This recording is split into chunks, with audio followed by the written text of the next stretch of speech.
my name is Zach, and welcome to On Cash Flow, where I help you become a master of your own cash flow. Now let's get started. For the ultimate financial independence drawdown strategy, I'm going to be talking about it in terms of 4 phases of retirement. So phase 1 is your early retirement phase, and that is any time before you're age 59 and a half. Then we have the regular retirement phase, and that is after you reach age 59 and a half. The third phase is then going to be Medicare age, which is age 65. And last but certainly not least, phase 4, we're going to talk about it in terms of the full retirement age according to Social Security, which for most of us is going to be age 67. Okay, so those are the 4 phases of retirement that we're going to discuss when it comes to making your ultimate financial independence drawdown strategy. And by the way, I just want to mention really quick that this video was inspired by another video from Mr. Rob Berger, where he talks about creating a retirement paycheck. And I kind of wanted to relate that into early financial independence and early retirement and how you can kind of create your drawdown strategy, how you're going to live off of your investments. But I'll mention his video again at the end of this video. First off, we need to talk about the order of accounts. Which accounts are you going to withdraw from first when you're creating your financial independence drawdown strategy? And of course, it's going to depend on your situation. You know, you could have a unique situation. Everybody's situation is going to be different. Generally speaking here, I think this is probably the most optimal way for most of us in most circumstances. And the order of accounts is going to be first your taxable account, your taxable investments, then your traditional IRA or your traditional accounts. Then after that, number 3 would be your Roth IRA or your Roth accounts. And lastly, I would actually save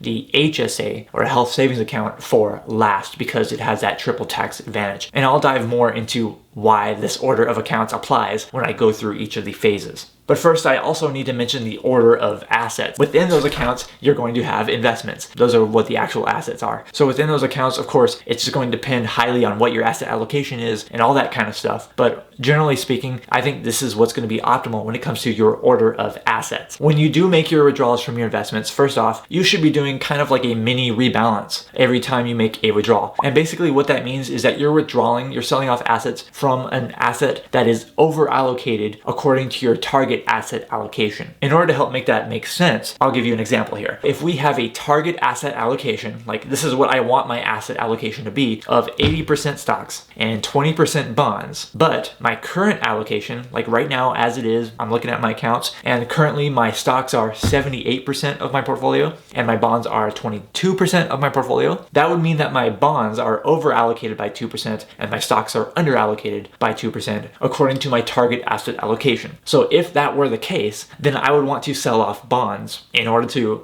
kind of bring that back down closer to my 80-20 target allocation. The money that I'm withdrawing from my accounts is going to come from bonds because those are over allocated currently. So that would usually be the best option for where to take your investments when you're making your retirement withdrawals. It doesn't have to be done that way. Another option is you can take it from any of your investments and then just rebalance right after that, preferably within a retirement account, because a retirement account is going to shield you from any kind of tax consequences from buying and selling or rebalancing your portfolio. But both of those options are really good options because money is fungible, which means that it doesn't matter kind of like which account it's in. If you have the same assets, it's all the same. It's all best looked at through the realm of in totality, all of the assets that you have, no matter what account they're in. So broadly speaking, that is how you kind of want to handle your withdrawals when it comes to which asset to withdraw from first. Now, the next proper order that you need to know of is the order of liking my videos.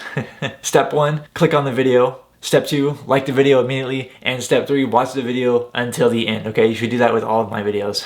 But seriously, if you're enjoying this video so far, please make sure you like it, give it a thumbs up. It really does help me out and I would really appreciate that. Now let's move on to the actual phases of retirement that I mentioned before. And phase 1, as you know, is the early retirement phase, or before age 59 and a half. In this phase, you probably have a few goals that you're going to want to accomplish. First off, you're going to probably want to avoid that 10% withdrawal penalty that happens if you withdraw directly from a retirement account before age 59 and a half. So that should be one of your goals. Another one of your goals in this phase of retirement is to probably try to hold off on using your Roth IRA as much as possible. You probably want to take from your other accounts first if you can. And then another goal is you want to probably try to put money into your HSA if you're eligible for one as much as possible. Even if you are early retired, you can still put money into an HSA because it doesn't require earned income. Theoretically, if you have a taxable account, you could sell the investments and then you could transfer it right into your HSA, and that is a contribution to your HSA. And then you get a tax deduction or a tax adjustment. So in the early retirement phase, if you are eligible for an HSA, you might want to put money into that HSA. And then you would just follow the order of accounts that we mentioned earlier. Next, phase number 2 is once you reach regular retirement, after age 59 and a half in this case. At this point, things are going to be a lot easier because you don't have to worry about that 10% early withdrawal penalty. You don't have to play some of those tricks in the book like the Roth IRA ladder or the 72T rule or anything like that. Okay, so it becomes a lot easier now that you're 59 and a half. So at this point, if you still have money in your taxable investment accounts, you might want to take from that, or you might actually want to take from your traditional IRA if you have money in your traditional IRA, because technically, as you take money out of your traditional IRA, it's going to be taxed as regular income, but your taxable investments, they could be very tax efficient and they could grow without having very many taxes at all if you're not realizing any gains. So it might be better to take from your traditional IRA at this point. It's kind of up to you, and then follow the regular order of accounts after that. Now, real quick before I move on to the next phase, which is the Medicare phase, I want to know from you in the comments below, what is like your general overall retirement strategy when it comes to withdrawing from your investments? What do you have in mind? I know some people have in mind like, I'm only going to live off my dividends, or others have in mind like, I have a pension, so I'm going to be mainly using that. So please let me know in the comments below what your primary retirement strategy is. I'm really curious to know. But we can move on to retirement phase 3, and that is the Medicare or age 65 phase. When you reach 65, you're supposed to become eligible for Medicare. And assuming that you're going to use Medicare, this is how you would kind of change your retirement strategy. If at this point you're left with an HSA and a Roth IRA, I would start using the actual HSA at this point once you reach age 65. And there's a few reasons for that. Well, first off, you can start using your HSA in order to pay for Medicare premiums. So premiums that you pay to have Medicare, you can use your HSA for tax-free withdrawals. And then hopefully up to this point, as you've had medical expenses, you've saved those receipts so that you can get tax-free reimbursements from your HSA. Also, since you're age 65, you can start using it almost like a traditional IRA where you can withdraw from it and pay taxes on it, even if it's not a qualified medical expense. So that's why at age 65, I would hold off and keep the Roth IRA for as long as possible and use the HSA first. And then just 2 short years later,